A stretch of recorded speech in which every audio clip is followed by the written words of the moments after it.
He'll soon be here. Maybe something is holding him. Don't worry yourself. Adamma whispered, even though deep down she felt a dark satisfaction. Maybe it worked. She thought, trying hard not to smile. As evening approached, people left slowly, their murmurs of disbelief carried on the cool breeze. What's happening with our in-laws? One of the king's men asked, his tone sharp, eyes scanning the compound for answers that no one could give. Biko, please, just a little more patience. He will come, Biko. Auntie Nkechi assured them. Beside her, Mrs. Ekene sat silently, head bowed in shame. She didn't dare look anyone in the eye. This wasn't how today was supposed to end. It was meant to be a day of joy. But now it felt like a bad dream she couldn't wake up from.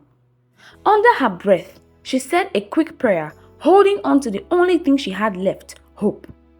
But time didn't wait, and neither did Olamide and his people. They didn't come. This is a disgrace to the family. One of the elders thundered as he rose to leave. His words cut through the air like a sharp knife, each one landing heavily on Mrs. Ekene's heart. It must not happen again. We are not children. His voice echoed as he stormed out, followed by the others, all shaking their heads in disappointment. Now the compound was quiet. Only Mrs. Ekene, her children, and her sister Auntie Nkechi remained, surrounded by the silence that followed shame. Nkechi. Mrs. Ekene's voice cracked, trembling with the weight of unspoken sorrow.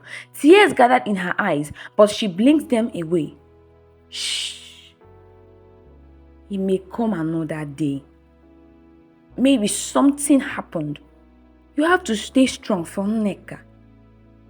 Nkechi said calmly, placing a comforting hand on her shoulder before standing to leave. I have to go now. With a final pat on the back, she turned and walked away.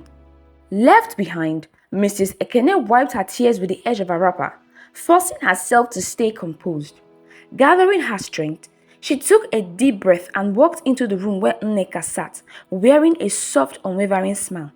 Her smile was like a fragile light, flickering but refusing to die. Nne. Mrs. Ekene called out softly as she took Nneka's hand into hers. Mama, he'll come.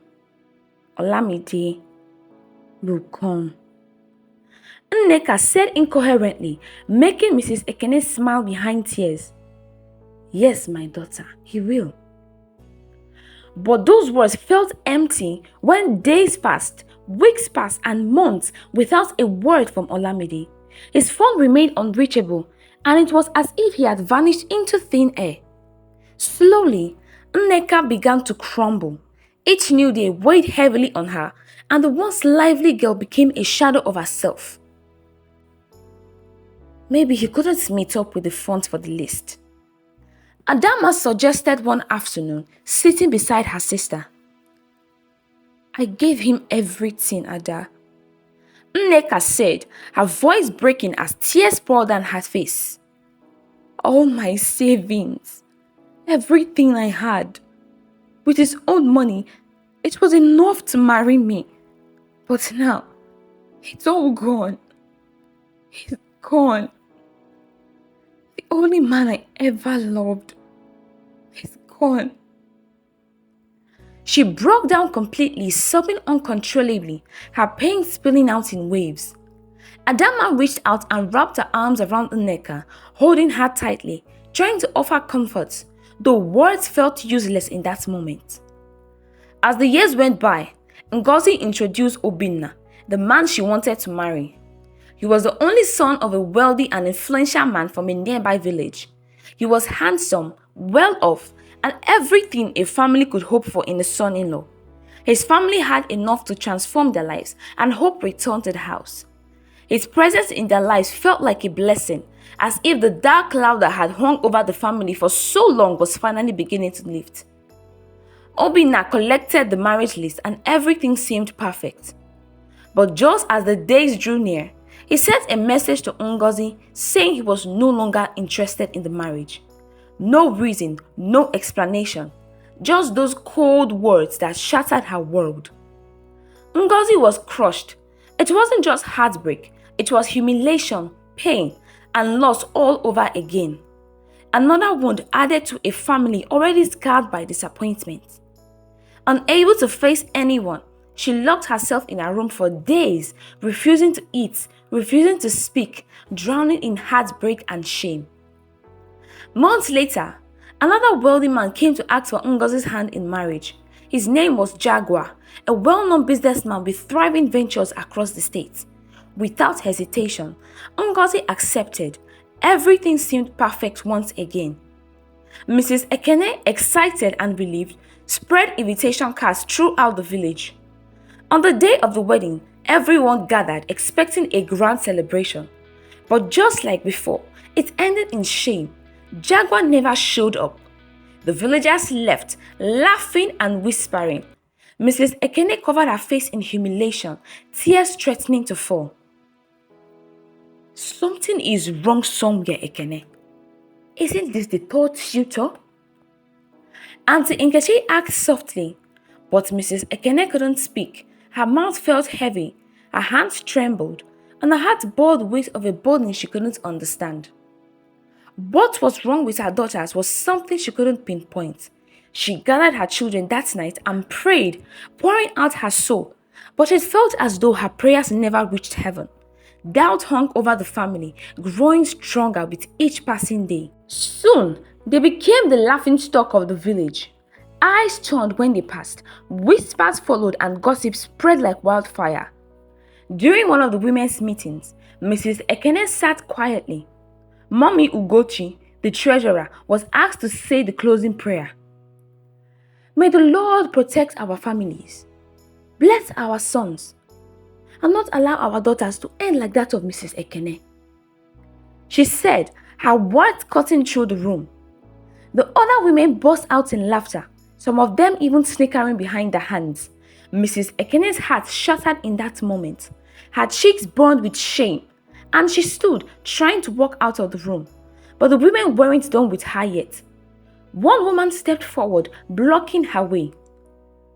Don't be angry, Mama Adamma, she said, her voice dripping with malice. But it's high time you were removed from this meeting, so the curse on that useless family of yours won't also stain our innocent daughters. Not just from the meeting, but the village as a whole. Your family's curse is spreading, and we can't let it affect our whole family. Another added, her voice full of judgment. The weight of their words crushed Mrs. Ekene.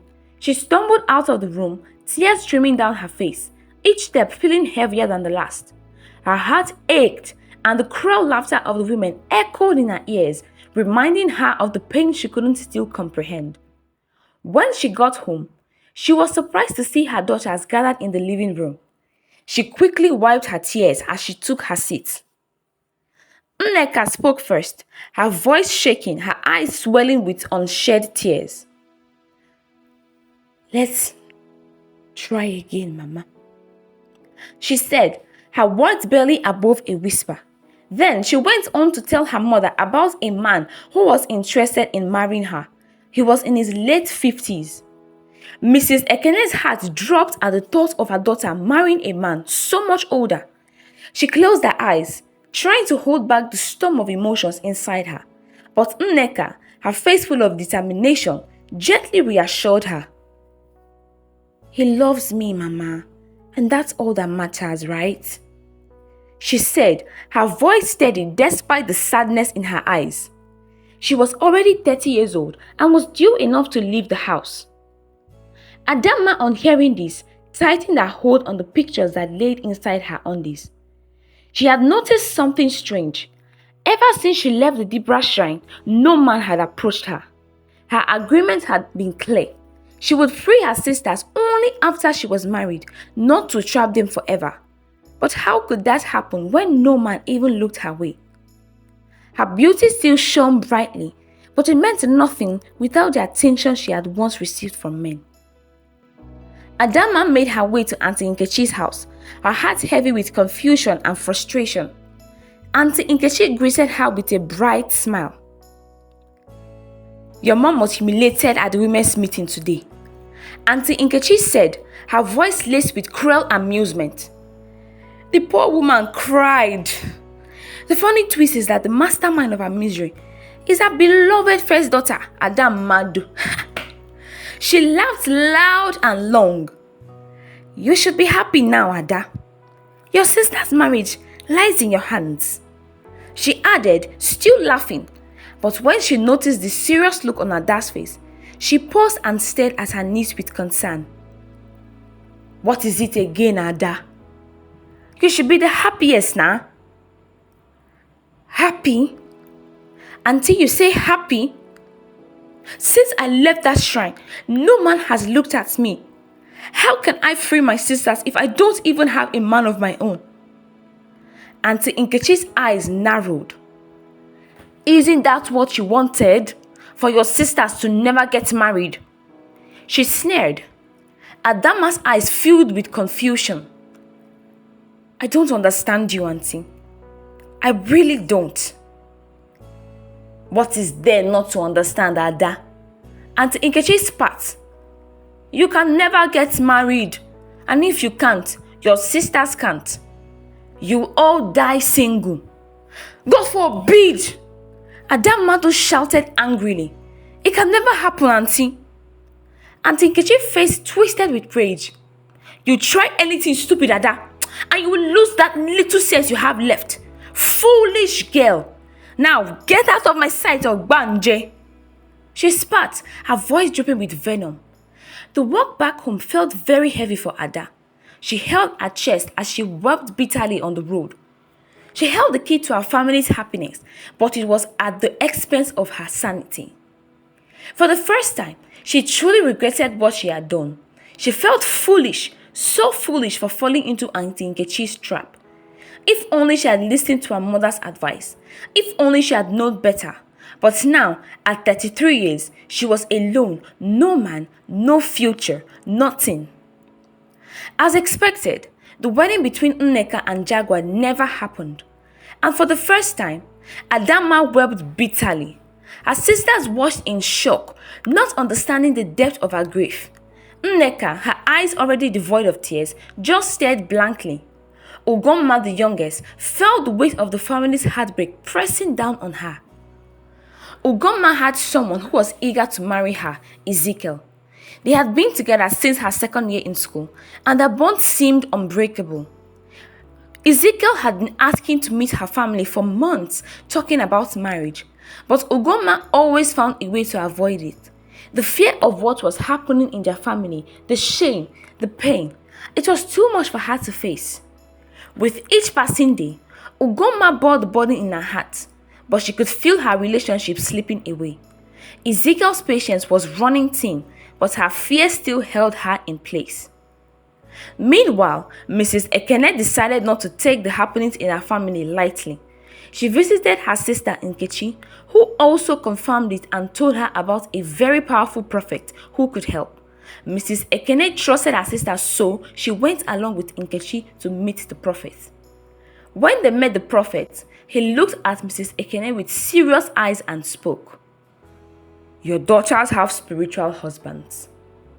Until they break those ties, they will never marry. You must bring them all here. We will flog the spirit out of them, and they will sleep overnight here. Desperate for a solution, Mrs. Ekene gathered her daughters, and they all went, including Adamma. The air was heavy with fear and desperation as they began the prayer. The prophet brought out a divine cane and started flogging them one by one. The pain was unbearable, and their cries filled the air, but they endured. Mrs. Ekene watched in tears, her heart breaking as she saw her daughters suffer. Her heart felt heavy as she prayed for a change. Yet, nothing changed. Another of Ngozi's suitors left without a trace, leaving the family drowning in despair once again. It was then that Auntie Nkechi brought another suggestion, this time a powerful dibia. Sometimes you have to set aside these beliefs and go the ancient ways. Our forefathers that passed this to us weren't fools. Auntie Nkechi said as she tried to convince her sister. After much persuasions, Mrs. Ekene gave in. She was willing to do anything at all to bring peace and joy back into their lives. The Dabia's instructions were strange and unsettling. They were told to bathe in a river nestled in the heart of 7 villages every night for 7 nights, and then all would be well. With a heart full of fragile hope, Mrs. Ekene and her daughters obeyed. But even after all that, their situation remained the same. Nothing changed. Desperation became their new companion. They moved from one oracle to another, from one prophet to the next. They clung to every flicker of hope, spending every last dime they had. But soon, they had nothing left. Poverty set in like an unwelcome guest, stripping them of even the simplest comforts. Feeding became a struggle, and sorrow hung over the house like a dark cloud. The unanswered prayers crushed their spirits, but none felt the weight more than Ugomma. Each day, Ezekiel's once persistent calls and visits became fewer. Her fear of losing the man she loves intensified. The day Ugomma finally accepted, the yes felt very heavy. Ezekiel, full of joy, brought his people to visit her family. A very handsome and lively man he was, but the sadness hung in the air as Mrs. Ekene once again released the list to him. No uncle, no relation showed up. No one was prepared for the constant humiliation that loomed over their family. Adamma locked herself in her room for days. Deep down, she already knew what the result would be. As long as Ugomma's picture remained hidden in her private part, Ugomma would never get married. She bit her fingers in pain. If she released it, she would lose her sanity. On the wedding day, Ugomma dressed beautifully, but the usual joy of a bride was missing. The atmosphere in the house felt more like a funeral than a celebration. The family gathered in silence, waiting anxiously for Ezekiel and his family. Hours passed and hope faded with every minute. Just as they were about to give up, the sound of cars approaching filled the air. Everyone rushed outside, their hearts pounding with anticipation. Has family finally succeeded in breaking the yoke? Or has Adamma decided to end it all at the cost of her sanity? You can only find out in part 3. Stay tuned. Until next time, besties!